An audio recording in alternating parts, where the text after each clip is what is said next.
I've always had a soft spot for this prototype design for the Millennium Falcon, so I decided to bring it to life at scale and with finalized Star Wars aesthetics. But how did we get here, and how would I fit this ship into existing Star Wars lore? Well, let's dive into it. The design of the Millennium Falcon changed quite a bit throughout the pre-production of Star Wars, starting out imagined by artist Colin Cantwell as a more conventional rocket sort of ship, before becoming a more exotic rocket ship. Then it was refined, but then George Lucas thought it looked a bit too much like the Eagle transporter from Space 1999. The existing developments on the ship would be reworked into the Blockade Runner, and an entirely new Falcon would be developed, using a completely different saucer sort of configuration. But these Eagle similarities would eventually come full circle. Star Wars model maker Bill George had created a Millennium Eagle, blending the Space 1999 Eagle with Star Wars aesthetics. ILM would later scan it for use as a background asset in the Skeleton Crew series. But back to the Cantwell model. Cantwell's very first Falcon model was a lot different from what would eventually turn up on screen, and while I might visit this in the future, I wanted to focus on Cantwell's second model, which is what really kicks off the design lineage that would eventually become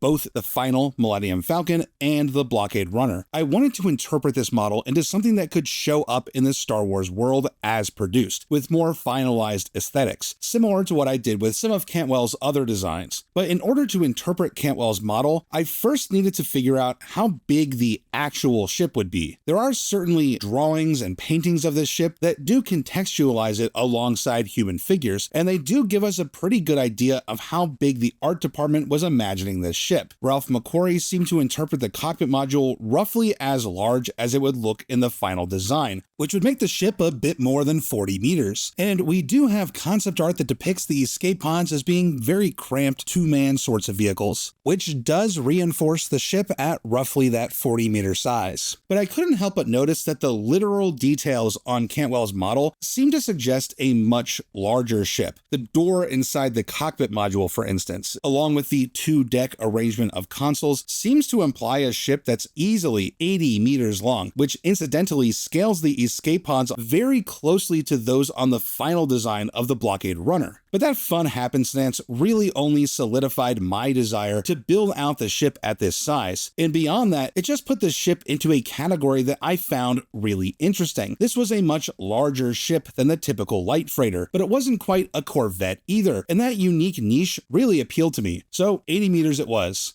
Overall, my version of the ship isn't really a reproduction of Colin Cantwell's model, but I see it instead as more of an alternate developmental history for the design. While in real life, this design would be iterated by both Ralph McQuarrie and Joe Johnston as the visual style of Star Wars crystallized, but I wanted to develop the ship in a way that explicitly retained as much of Colin Cantwell's aesthetic as possible, while still updating it to the finalized Star Wars design sensibilities.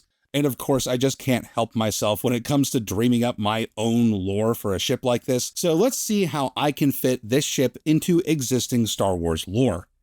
Although initially produced over 250 years before the Battle of Yavin, these ships bore a powerful legacy as the design that systematized and popularized what would become known as standard Corellian engineering conventions. The CC-32 was known as the ship that laid the groundwork for both the YT and CR lines of Corellian starships, which even 250 years later were among the most popular and versatile vessels in the entire galaxy and key players in galactic history. The CC-32 had numerous hardpoints for weapon or sensor systems, and had a unique dorsal attachment rail that allowed the ship to carry a fair amount of cargo or expansion modules. The CC-32 was very popular in its prime and saw a wide variety of uses as passenger transports, light patrol warships, long-haul freighters, diplomatic cruisers, exploration vessels. It excelled at basically every possible use case. The Corellian Engineering Corporation responded to the high demand for these ships by ensuring that their production lines going forward would rely on a robust system of standardized parts based on the CC-32. Basically, every subsequent product from the Corellian Engineering Corporation would use at least some parts that were first used in the CC-32, creating what would become a centuries-long ecosystem of Corellian starships that was enormously popular with customers, fueling fervent brand loyalty and contributing heavily to the company's company's dominance by the time of the Galactic Civil War. By this point, the CC-32 had become a rare sight, but a number of these ships had been in continuous operation for centuries, securing their reputation as remarkably reliable vessels, with acceptably powerful engine systems even compared to newer starships. However, by the time of the Galactic Civil War, the design was considered a bit delicate and had largely fallen out of favor with most customers who had the means to purchase more modern vessels. But the CC-32 was unusually easy to modify and repair, which meant it could operate essentially indefinitely, rarely or never needing professional repairs or service at a spaceport, which ensured that these ships remained popular with some of the more antisocial elements of the galaxy. Consequently, the CC-32 earned an additional unsavory reputation as a pirate ship. This ship, now generations out of date, was largely unable to contend with its own weight class, but it was still dangerous enough to punch down on smaller transports and shuttles, making it a bit of a terror in poorly policed space lanes. This reputation ensured that the ship was a near-automatic target by the Empire, which pushed these ships even further to the fringes of galactic society. Though the CC-32 had found itself fading from prominence, its spirit endured in every